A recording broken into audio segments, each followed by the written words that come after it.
mina olen Triin. Hiiumaal olen elanud viimased 6 kuud, aga minu Hiiumaa lugu algas pikka aega tagasi. Ma arvan, et ma olen alati unistanud elamisest maal. Olgugi, et ma olen Tallinnas sündinud, kasvanud, õppinud ja töötanud. Olen ma alati tundnud, et pealinn ei ole minu koht. Ma armastan loodust ja rahu ja vaikust ja seda kõike Hiiumaa mulle pakub. Ja sellepärast ma arvan, et see on ideaalne paik elamiseks.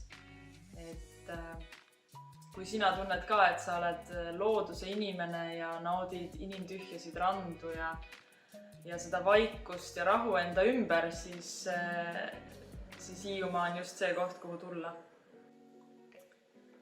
Ma arvan, et Hiiumaa on täpselt paraja suurusega.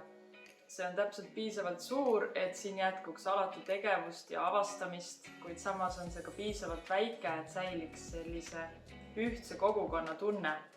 Et sa tunned, kui sa siin tänavatel jalutad, et sinu ümber on sulle tuttavad inimesed ja see moodustab sellise hästi sooja ja sõbraliku keskkonna. Kui sina soovid ka Hiiumaal elama tulla või selle kohta rohkem teada saada, siis tule ja vaata Hiiumaa valla YouTube'i kanalilt Maal elamise päevaarutelu.